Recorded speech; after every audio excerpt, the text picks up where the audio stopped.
Welcome back everyone to Lizzo's movie review. This is the month of November. It's November 2nd, 2020.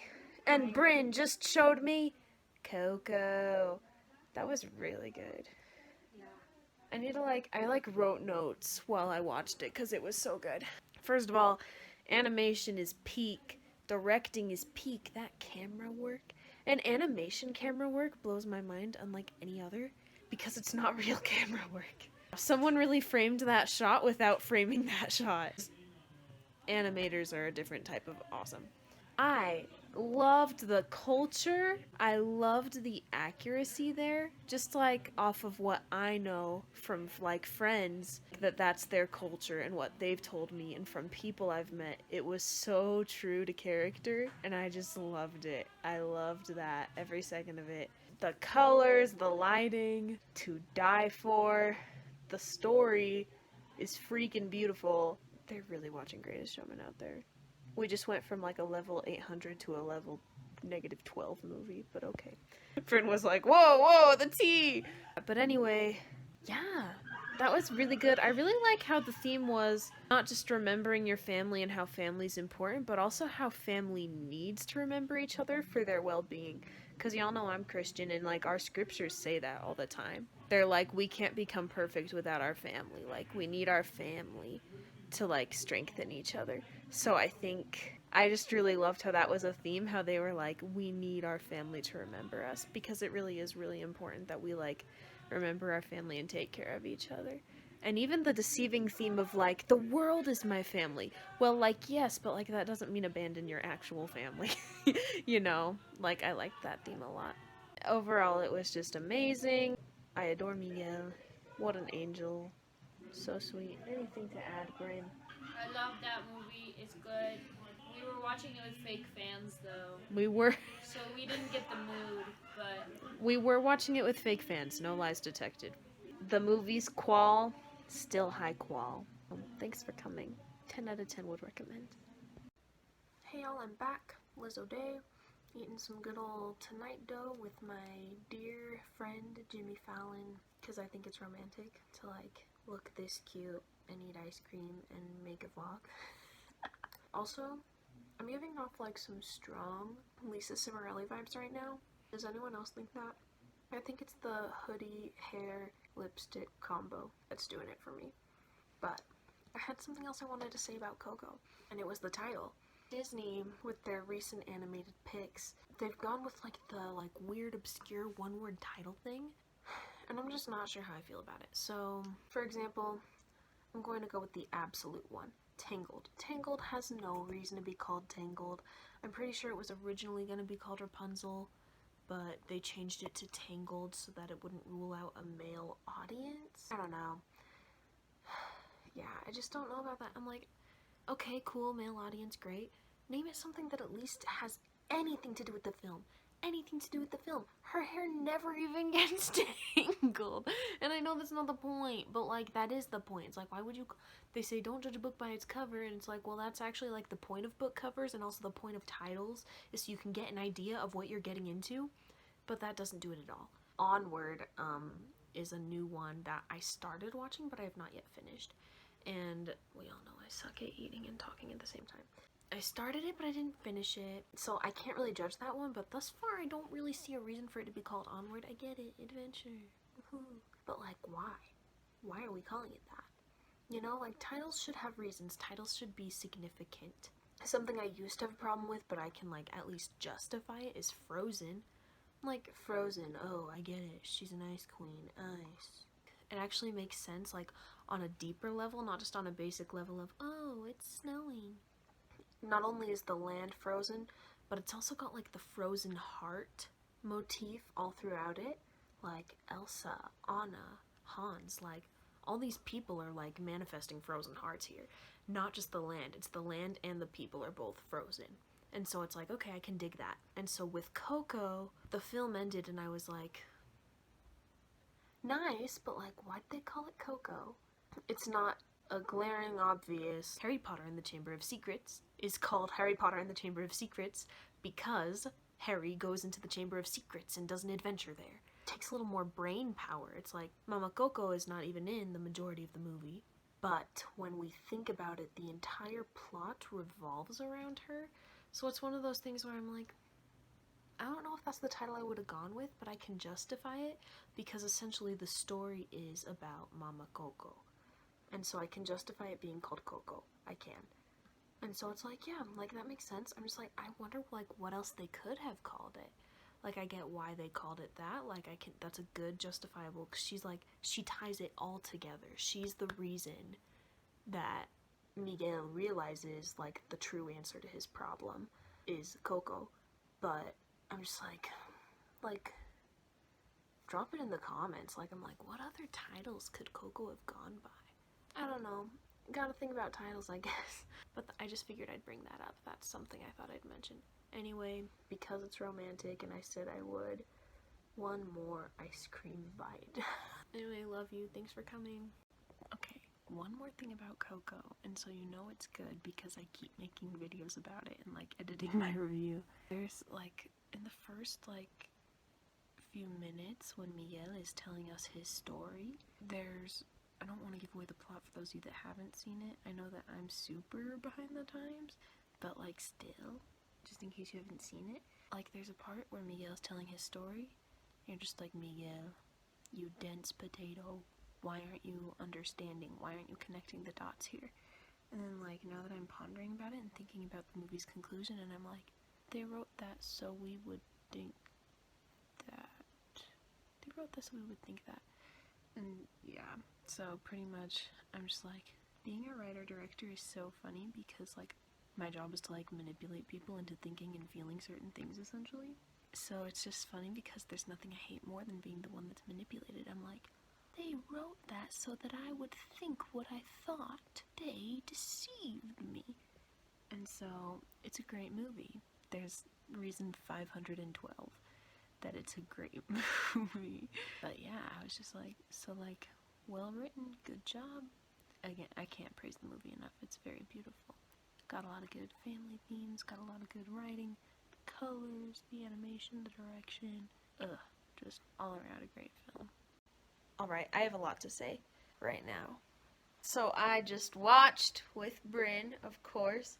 Elise is enjoying lovely dinner / dress shopping over there. Say hi to the fans. Thank you. Alright, so I have so much on my mind right now.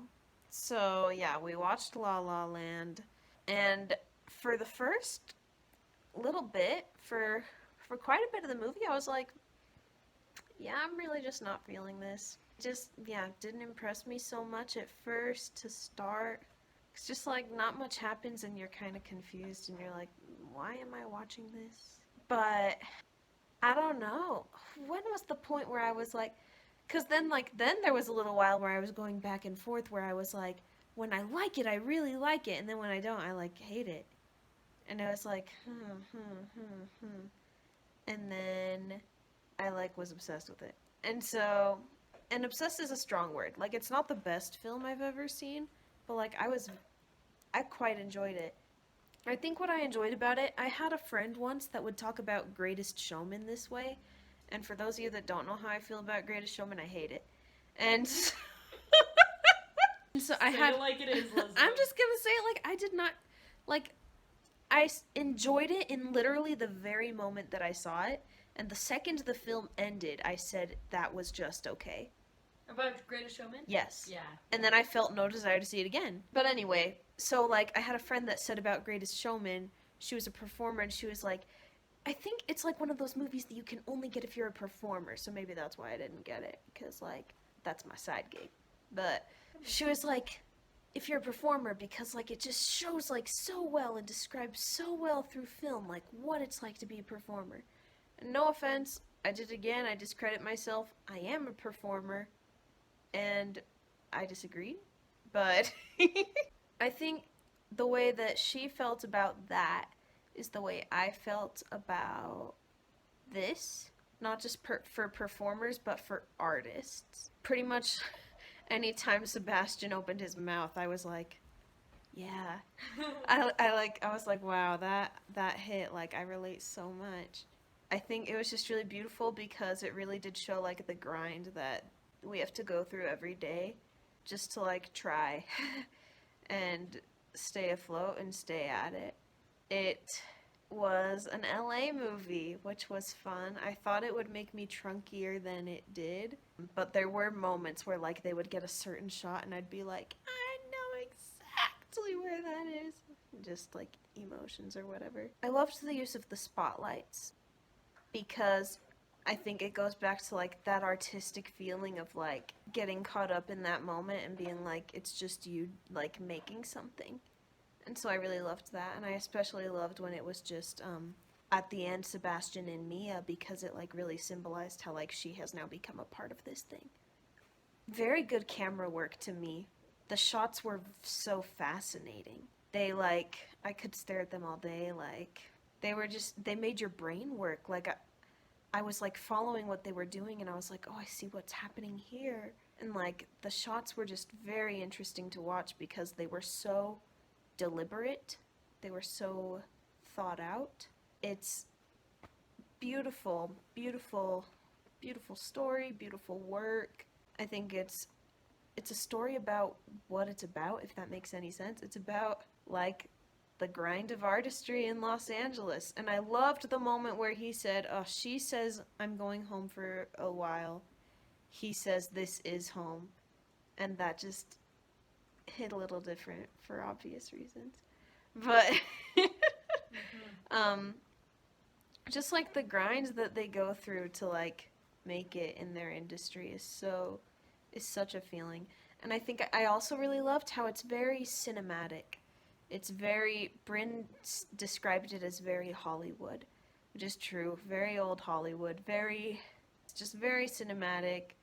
Got that old romantic feeling.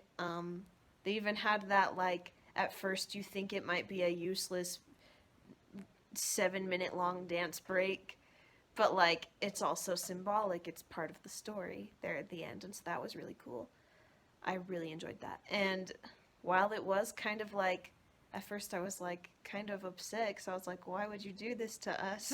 Why would you do this to us? This is heart-wrenching. Like, we don't want to see what might have been because it's not, you know?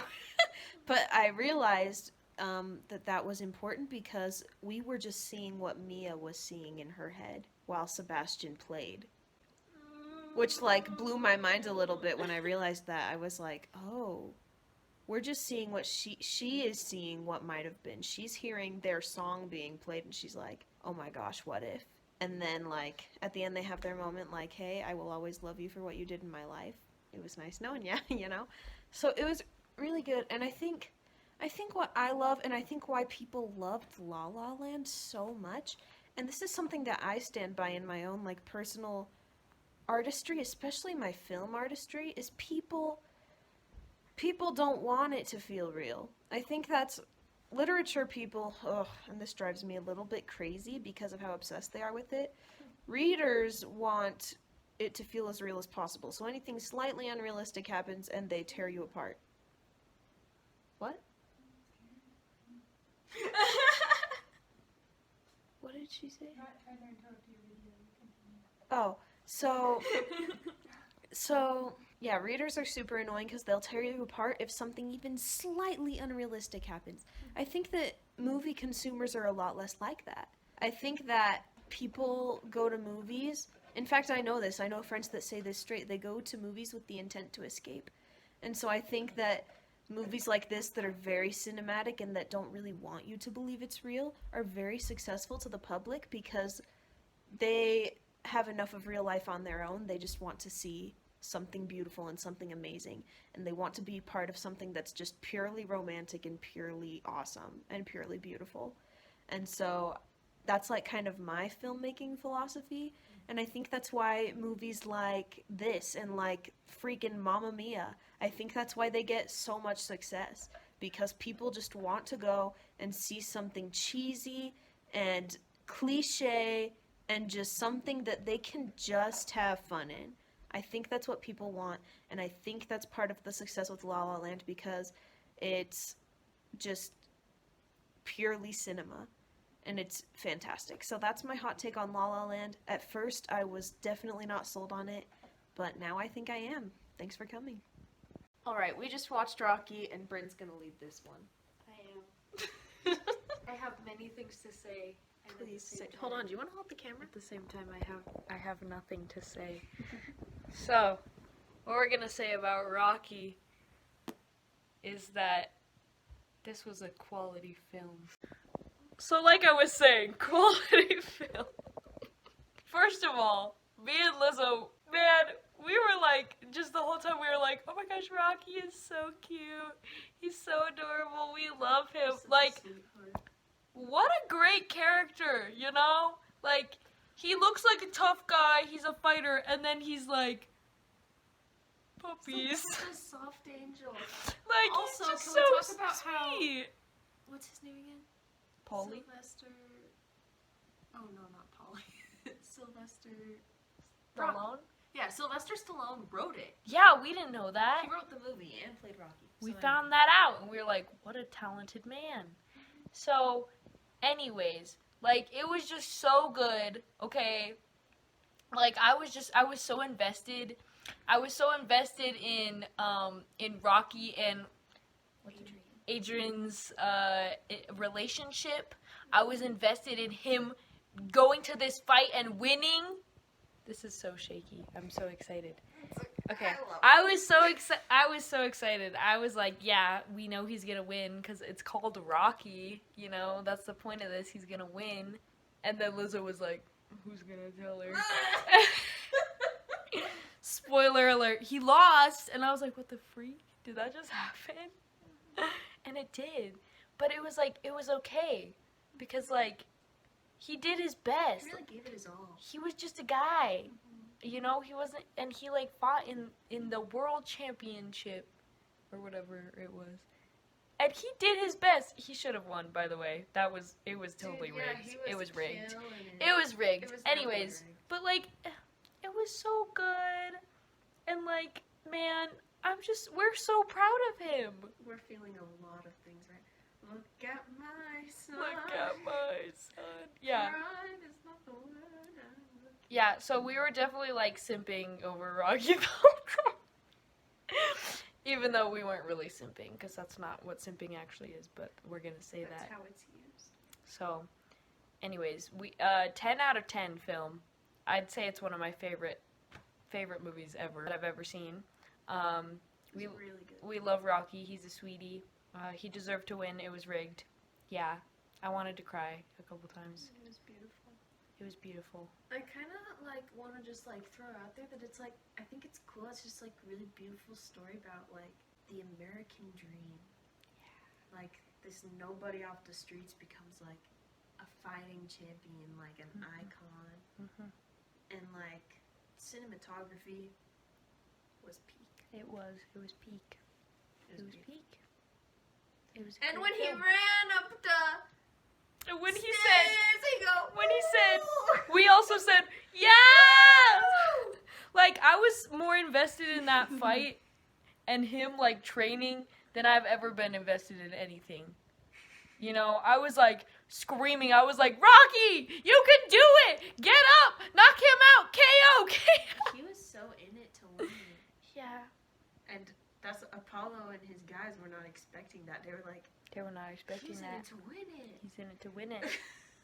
He is in it to win it, and he was in it to win it. And he should have won it. But we're not going to talk about that. But I think that's kind of the cool thing Yeah. about the movie is don't that he expect doesn't it. win, but like And yeah. he loses, and like the way he like looks is just like he knows that he still did like what he could, and like Adrian, He gave his all. like all she says, she's like, Rocky, I love you. Like she's so proud of him. Yeah. He, And- like, he worked so hard. He gave it his all. He really gave it his all. Man. Probably made bank off of that too. Huh? Yeah. We love him. We love Rocky. What did we do to deserve him? Honestly, we don't know. We didn't. We didn't. We didn't. Yeah. Anyways, any last thoughts, Lizzo? No, that's all I got. Yeah. 10 Good out night, of 10. America. Good night, America. 10 out of 10 film. Rocky. Y'all should watch it if you haven't. And then there was the sad piano version.